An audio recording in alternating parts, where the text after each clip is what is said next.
How to order a new Cash App card in your app. Welcome! In this guide, we'll walk you through the steps to order a new Cash App card directly from the mobile app.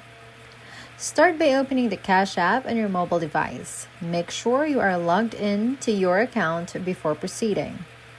On the main screen, look for the card icon at the bottom of the app.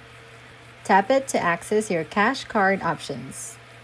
Tap Get Free Cash Card. If you already have a card and want to replace or reorder, look for the Order a New Card option instead. Cash App lets you choose from several card designs. Browse and pick your favorite. Just note some designs may have a small fee. You can personalize your card by adding emojis, a signature, or changing the color. Make it uniquely yours. Enter your correct mailing address and review all personal details. Make sure everything is accurate for shipping. Tap the Order Card button to submit your request.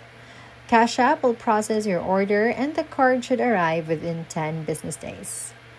That's it, your card is on its way. Once received, you can activate it and view your card details directly in the app.